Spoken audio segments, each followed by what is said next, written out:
tell them where we are. Amma will wait till the end. Let's let them know because we're in a really dope spot and we want them Yeah. to know about where we are at. Yes, yes, It has an yes. interesting name. Yeah. I'd never heard of it till Yeah. today, but they have an interesting name, Yeah. and I think if you get to visit it, the atmosphere is even more. Mm. I was saying it's a place where Babas would love. Like over here, like no one's gonna find you. Yeah, It's very yeah. quiet. It's also giving like a lot of young people who just like to come and chill, Mhm. and because there's a stage, Exactly. there's a place you can take photos, and Mhm. then there's a garden as Yeah. well at the back. I feel like I could come, have some coffee, do some work. No Yeah, one's gonna be interrupting me, and I'll be yeah, able to just do my work and go on with my business. yeah. Yeah. I love the location. It's very Hmm. quiet.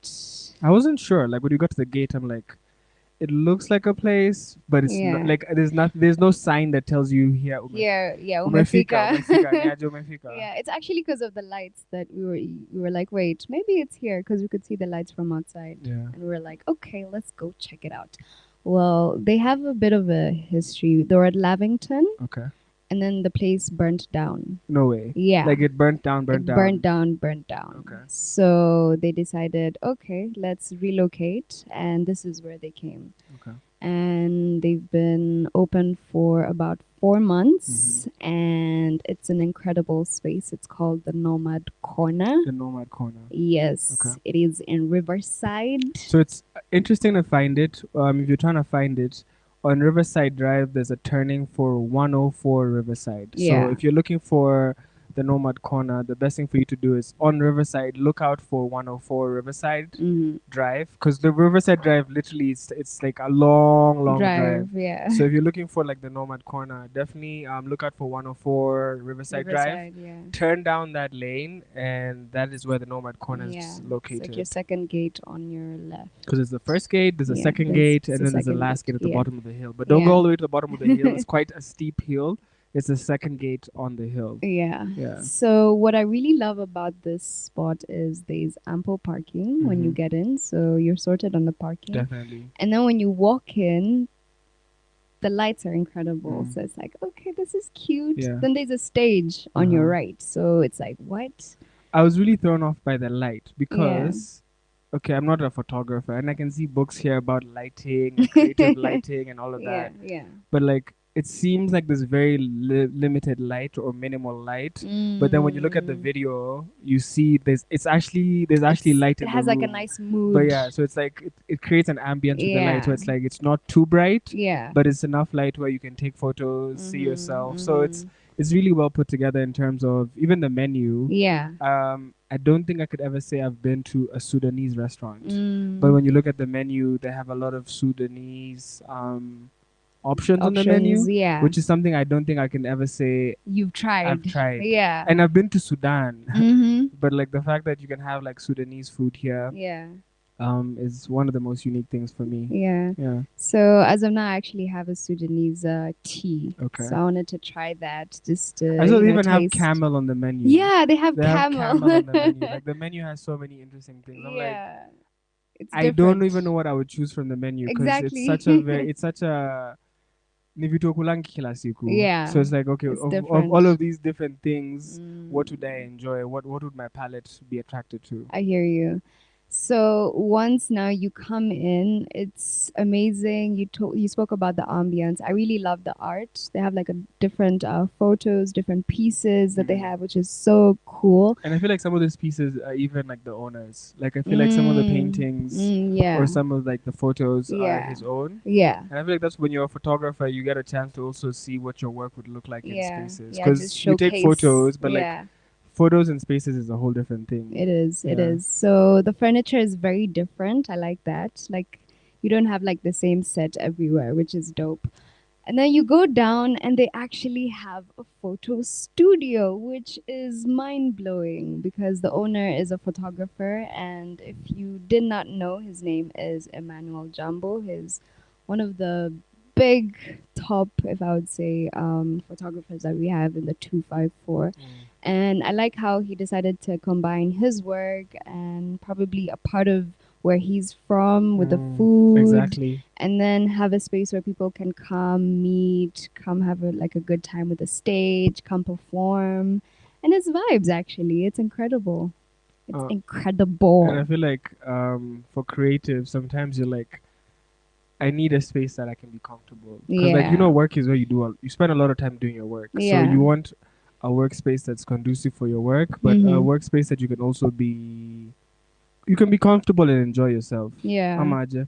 Yes, yes, you are right. You are right. I really love the concept. Definitely never seen a space that has like a studio and a restaurant and it's all the same owner and like a Mm. garden and it's all in the same place. Like that's pretty dope. I also saw this spot and I was like, hey, like if I actually had like a podcast, like Mm. I'd come and do it here. Exactly, because Yeah. even like I think if you're like a podcaster, one of Yeah. the things you want is a location that is one not too busy. You Mhm. genuinely don't want Mhm. it to be too busy, Yeah. but then you also want something that's aesthetically Aesthetically pleasing. aesthetically pleasing. Like, Yeah. guys, for creatives want aesthetics. So like over here Mm. you have all of these different photos, all of these Yeah. different like backgrounds, all of this Yeah. different light, which is what you need for content creation. So definitely if you're like a content creator, this Yeah. place This place, yeah. would get your mind going. If you're even a model or a photographer, this would be dope. Like I can see the spots you can be able to take like nice photos. And it's dope. Like it's really, really dope. I like it a lot.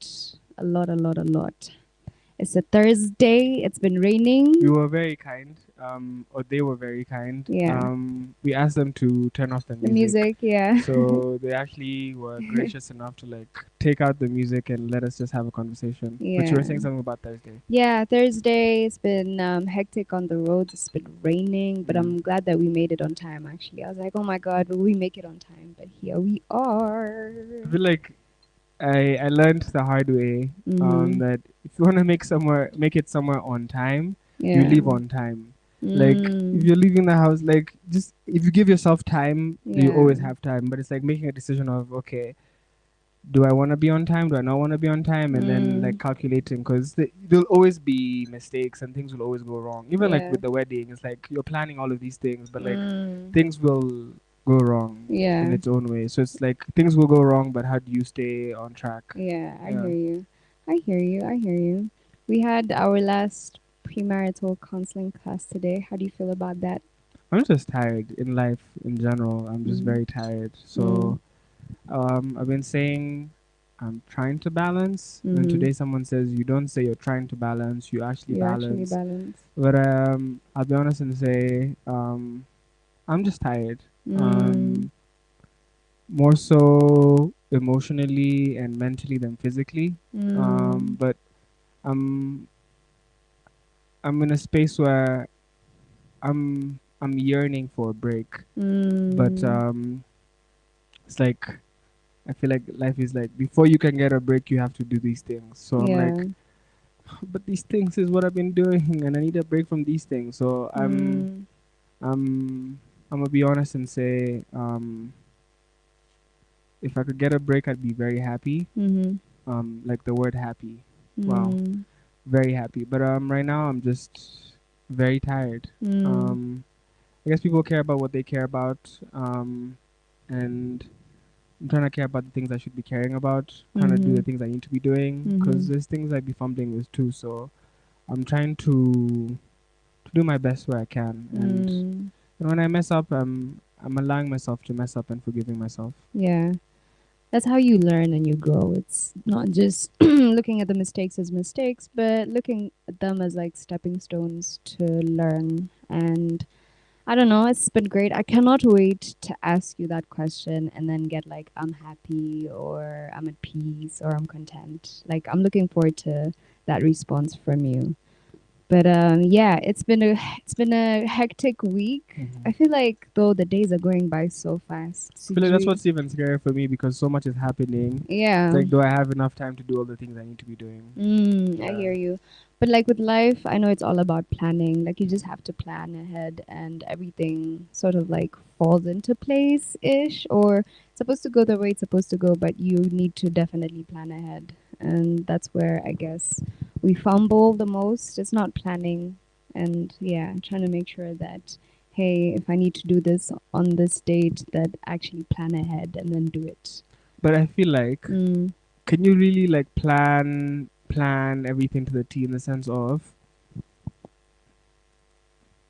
I planned for date night as a show, but I didn't plan that date night would be here today. In the Mm-hmm. sense of, uh, like I don't. I feel like we. Yes, it's important to plan, but at the same time,